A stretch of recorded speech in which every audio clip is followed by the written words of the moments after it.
Olá, seja muito bem-vindo, você que nos acompanha no Spotify pelo KS Cast. Seja bem-vindo você também que nos acompanha pelo nosso canal lá no YouTube, o KS Advogados.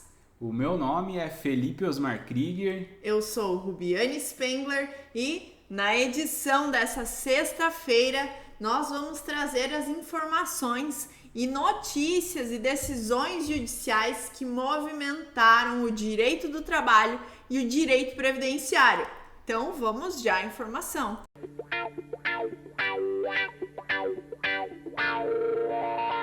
Isso mesmo, doutora Rubiane. E para o episódio de hoje, eu escolhi uma decisão do TRT da Terceira Região, TRT de Minas Gerais. E nesse caso aqui foi mantida a justa causa do motorista, do empregado, que estava com a CNH vencida e além disso ele também se envolveu em um acidente. Olha só, então, e explica para nós, a justa causa, ela é quando o empregado, por exemplo, dá causa à rescisão do contrato de trabalho? Foi isso que aconteceu nesse caso? Isso mesmo, doutora Rubiane. Nesse caso aqui, o empregado ele cometeu uma falta muito grave, porque ele estava dirigindo. Era motorista, ele né? era motorista, né? Em função da profissão dele, ele precisava estar com a sua habilitação em dia e ainda, além disso, ele se envolveu em um acidente, então causando danos a terceiros. Diante dessa situação, a empresa ela aplicou a justa causa, então motivada no artigo 482, que é onde está disposto o rol a respeito da justa causa, e ela motivou na linha H, que é referente à indisciplina, e a linha M. A linha M, inclusive, ela foi acrescentada à CLT com a reforma trabalhista. A lei, 2017? Isso mesmo, a lei 13.467, que é a lei da reforma trabalhista, ela acrescentou a linha M, que diz o seguinte: a perda da habilitação ou dos requisitos estabelecidos em lei para o exercício da profissão em decorrência de conduta dolosa do empregado. Então, o caput diz, né, que elenca os casos que são aplicados à justa causa, e a linha M, então, diz que a perda da habilitação ou dos requisitos estabelecidos em lei para o exercício da profissão. No caso do motorista, é indispensável que ele tenha a CNH para que ele possa estar exercendo a profissão. Então, a própria linha do artigo 482 estabelecia essa previsão legal que possibilitou, então, a justa causa do empregado. E, além disso, também a testemunha ouvida pela empresa, ela informou no processo que a empresa ela fiscalizava também a validade da CNH todo o início do ano, informando os motoristas se havia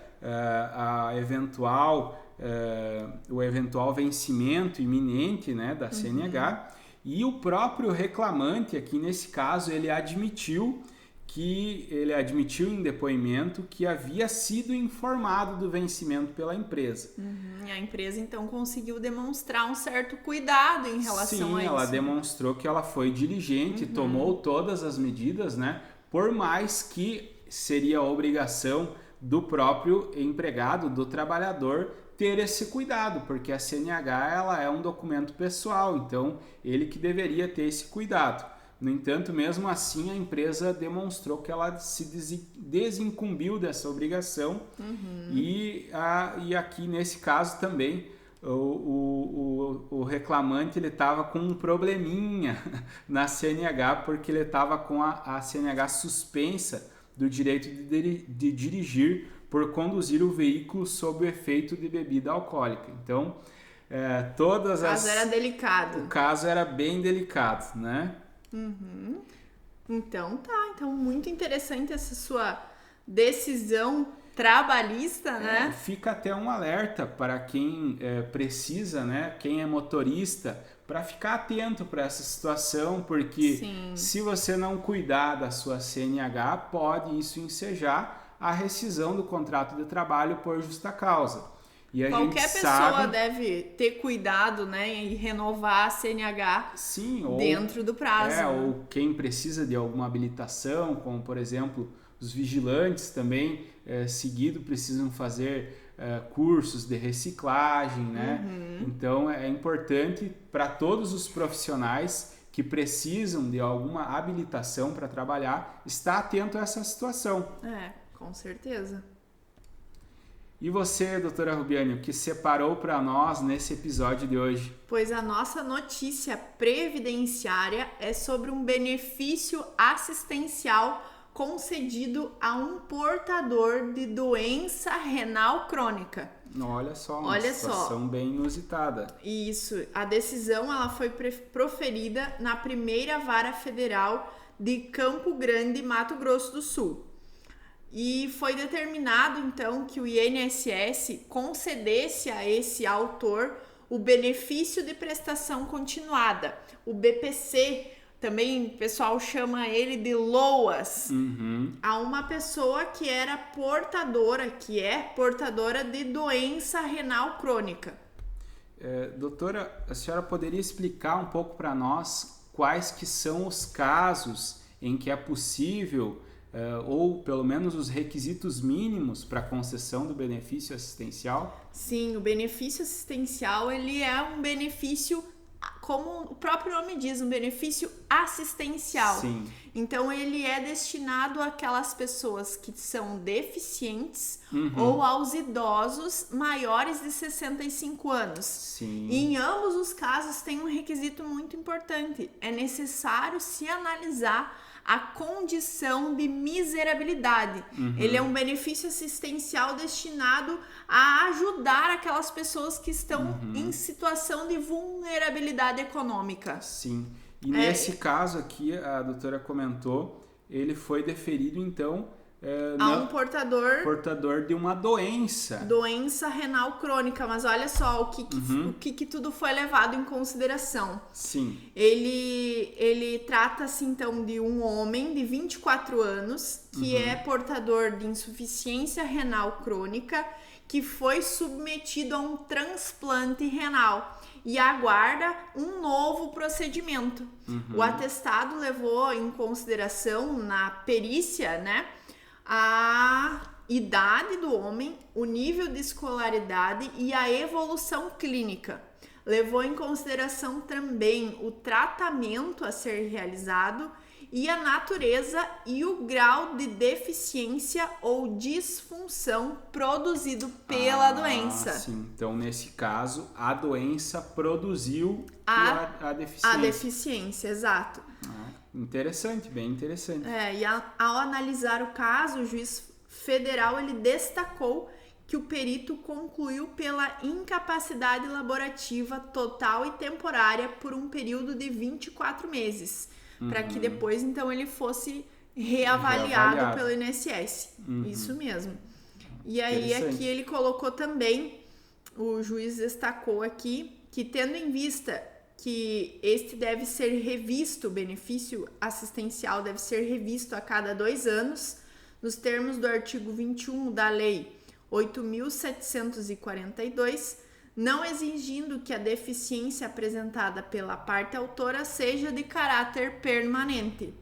Bem interessante. Isso, e de acordo com o laudo social, então além da perícia médica foi realizado também, além do laudo pericial foi realizado também um laudo social. Que então foi avaliada a situação econômica dele também. Isso, a condição social do núcleo familiar dele. E aí ele constou que no laudo social a família, né, o núcleo familiar era composto por ele, pela irmã e por 2 sobrinhos. Não havia também na família rendimento fixo. O autor, ele depende da ajuda de terceiros e não apresenta condições de prover o seu próprio sustento e nem de tê-lo provido por sua família. Nesse compasso, diz o juiz federal, é de se considerar que a renda per capita para fins de benefício assistencial é atualmente inexistente. Então, nem tinha renda para ser considerada, exato, então, nesse caso. Exato. Então, assim, o magistrado julgou o pedido do homem procedente e determinou ao INSS a implantação do BPC lá a partir da data do requerimento administrativo. Olha só que legal. E qual é o TRF dessa decisão, doutora? A fonte dessa decisão é o TRF da Terceira Região. Ah, legal. Esse foi mais um KS Cast. Lembrando que se você nos acompanha pelo Spotify, você pode ativar o sininho das notificações e seguir o nosso canal. Assim, sempre que postarmos um podcast novo, você vai ser notificado. E também, se você gosta de nos acompanhar por áudio e vídeo lá no YouTube. Se você gosta de nos assistir, né? Isso, você pode também se inscrever no canal, ativar o sininho das notificações, dar like no nosso vídeo. Assim, esse conteúdo também é entregue para mais pessoas. E também, se você gostou, pode compartilhar com seus amigos e familiares. Isso mesmo, porque toda segunda e sexta-feira nós estamos por aqui compartilhando conhecimento. Um forte abraço e até a próxima!